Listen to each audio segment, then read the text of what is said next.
Baik, terima kasih teman-teman. Kita lanjutkan kembali. Assalamualaikum warahmatullahi wabarakatuh. Untuk materi selanjutnya yaitu kita bicara kaitannya dengan biodiversitas atau biodiversity, di mana materi ini sebetulnya lanjutan dari materi yang kemarin. Saat kita bicara ekosistem, saat kita bicara ekologi, maka kita akan bicara tentang susunan biota yang ada di perairan tersebut, di ekologi tersebut. Nah, susunan biota yang ada itu bisa menjadi indikator atau indikasi seberapa bagus kondisi perairan yang ada di lokasi tersebut. Semakin banyak atau semakin uh, indeks dominasinya atau keanekaragamannya tinggi, maka semakin bagus pula kondisi perairan tersebut. Nah, itu bisa dicek melalui biodiversitas seperti itu. Nah, biodiversitas sendiri ini merupakan kelimpahan berbagai jenis sumber daya alam hayati, tumbuhan dan hewan yang terdapat di muka bumi. Nah, ini tingkatan biodiversity sedikit mengulang yang kemarin kita sampaikan. Dibagi menjadi tiga, ada tingkatan gen dan kromosom sebagai sifat keturunan.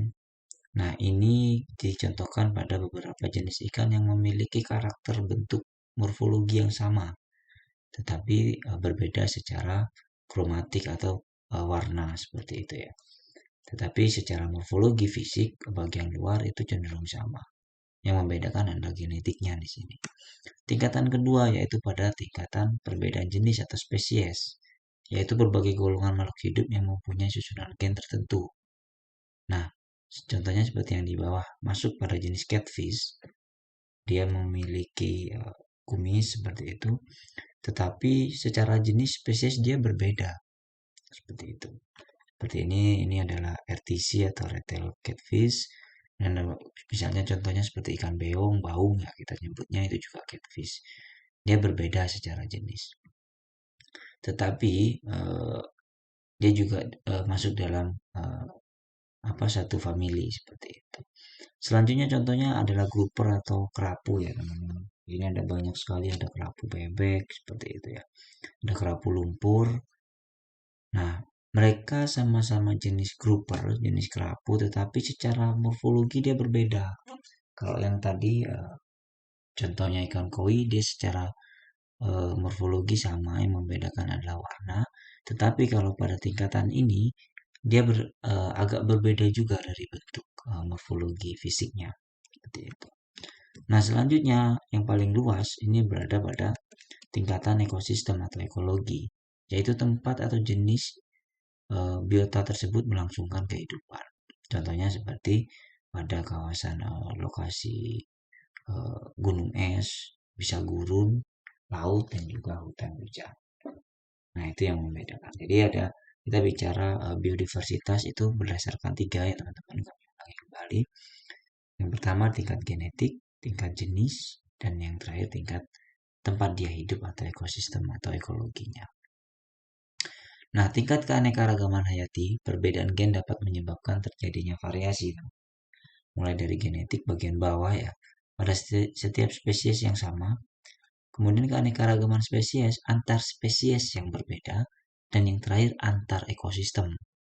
Jadi beberapa tingkatan dalam penilaian biodiversitas itu didasarkan pada tingkatan ini. Nah, keanekaragaman hayati atau biodiversitas akan semakin besar apabila makin besar jumlah jenis atau spesiesnya. Saya ulangi ya, jika semakin besar jumlah atau jenis spesiesnya, maka biodiversitasnya akan semakin besar pula, seperti itu.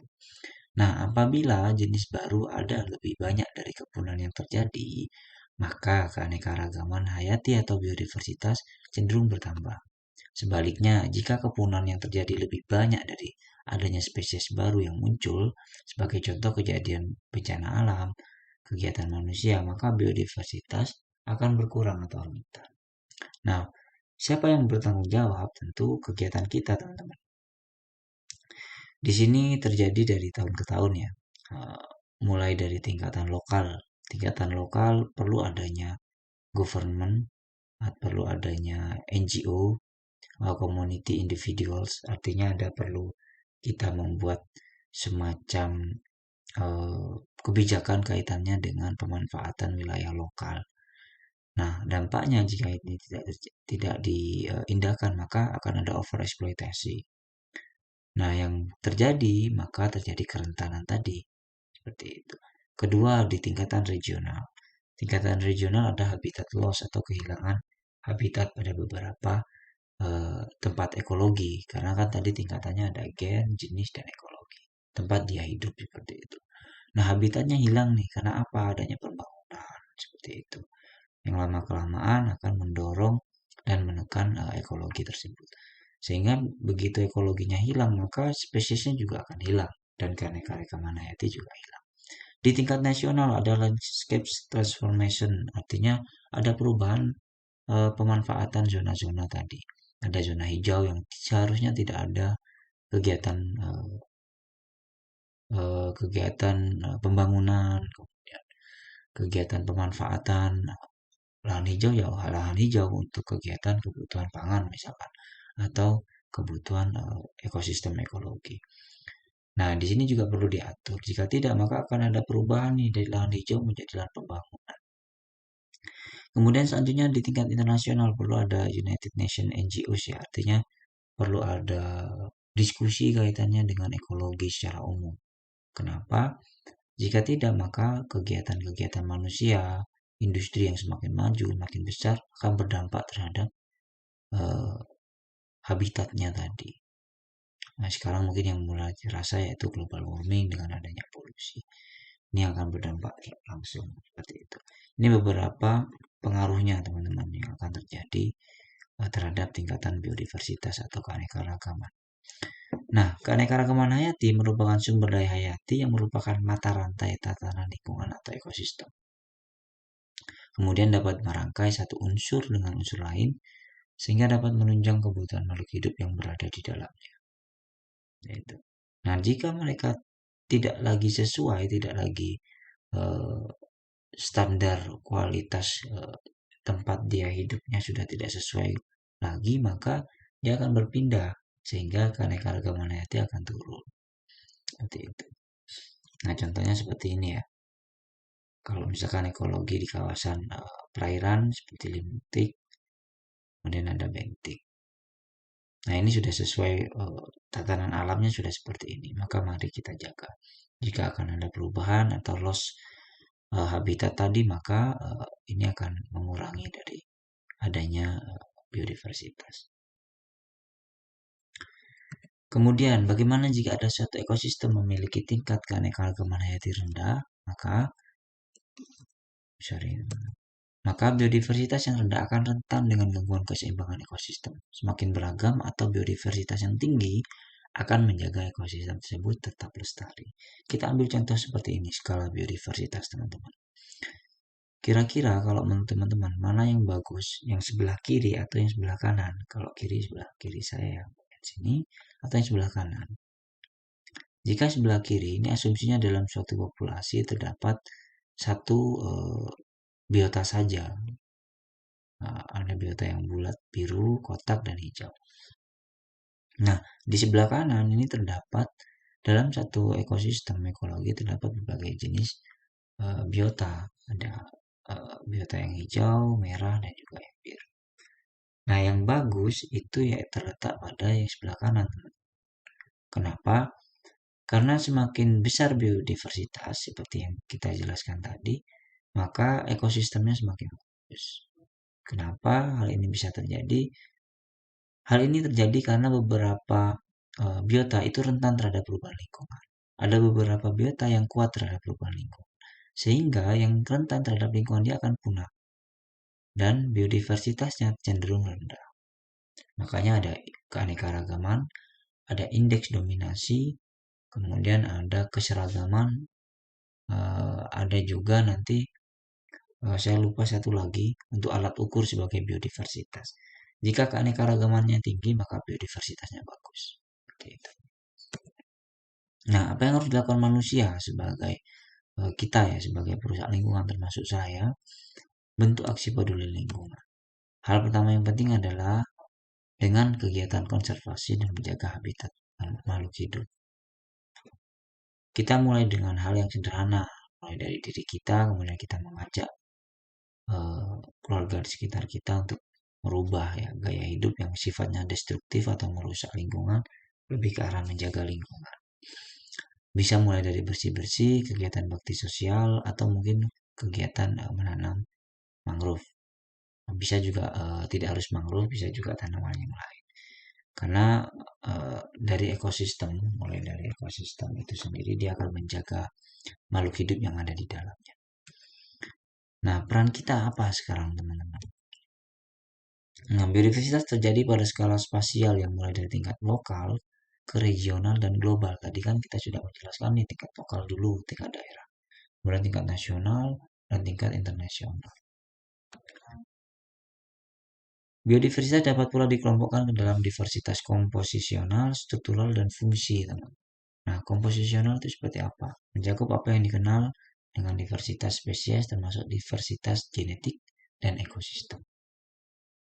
Menjaga diversitas genetik sangat penting bagi eksistensi diversitas spesies, sedangkan menjaga diversitas ekosistem penting untuk menyediakan habitat yang diperlukan untuk mengkonservasi berbagai spesies. Jadi kalau kita melakukan konservasi kaitannya dengan diversitas tingkat genetik, maka kita perlu ada juga diversitas atau mengukur keanekaragaman hayati pada tingkatan komposisional, pada tingkatan ekosistemnya. Jadi kalau misalkan contohnya yang di bawah nih, dalam ekosistem uh, ini bisa katakan ekosistem rumput ya, ekosistem rumput, maka di sini akan ada spesies jenis rumputnya, misalkan rumput A, B, C, dan D. Secara individu spesiesnya sama. Kemudian secara genetik mungkin dia juga berbeda. Nah, kita perlu menjaga pada tingkatan genetik, tetapi kita juga perlu menjaga ekosistemnya agar genetik dan spesies tadi dia mampu hidup di tempat tersebut. Kemudian struktural ini berkaitan dengan susunan spasial unit fisik. Pada level tegakan, diversitas struktural dapat dikarakteristikkan dengan jumlah strata dalam hutan. Misalnya, kanopi, tumbuhan utama, subkanopi, semak, tumbuhan herba. Pada level bentang alam, diversitas struktural dapat diukur dengan distribusi kelas-kelas umur pada suatu hutan atau susunan spasial. Nah, struktural ini lebih ke arah susunan berdasarkan ukuran, teman-teman. Ada yang sifatnya sebagai pengayom ekosistem besar seperti tanaman yang ukurannya besar.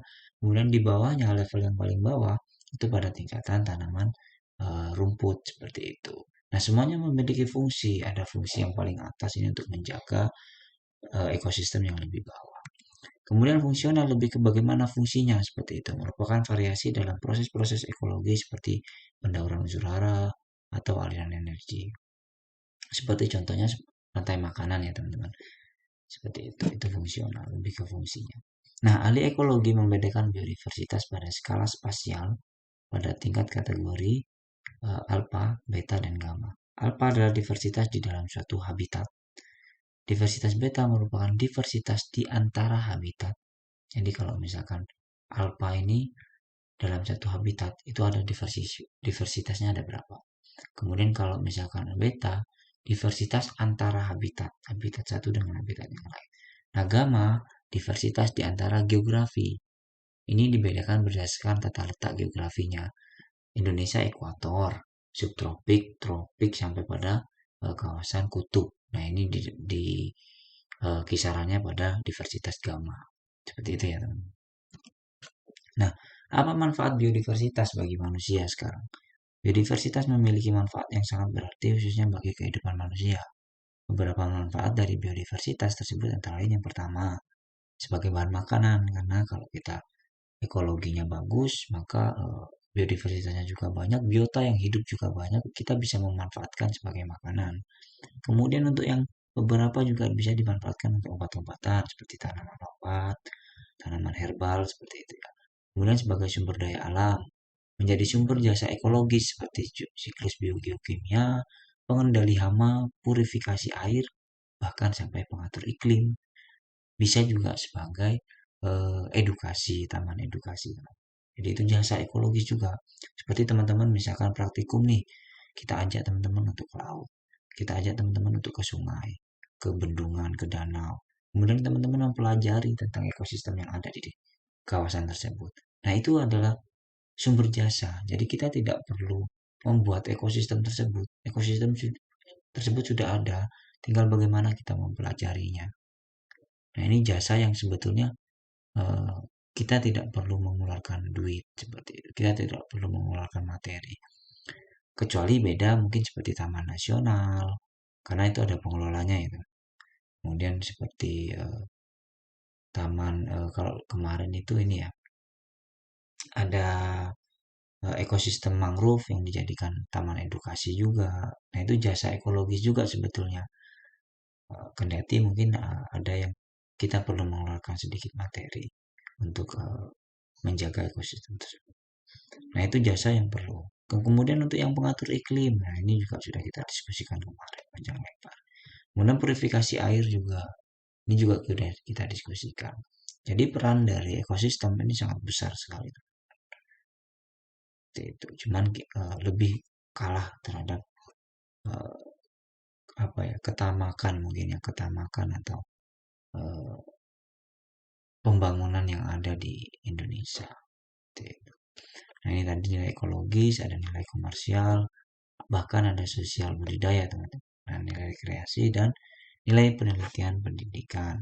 Nilai penelitian pendidikan ini juga perlu karena beberapa kawasan ekologi itu bisa memberikan ide-ide bagi para peneliti akademisi untuk membuat inovasi ya, inovasi yang akan menjaga kondisi lingkungan yang ada seperti itu. Nah, mungkin itu yang bisa saya sampaikan kaitannya dengan biodiversitas. Ya, untuk diskusinya, jika ada pertanyaan bisa didiskusikan melalui grup WA atau jika belum ada melalui Elita. Nanti akan saya sediakan forum diskusi. Terima kasih atas waktunya. Kurangnya kami mohon maaf. Wassalamualaikum warahmatullahi wabarakatuh.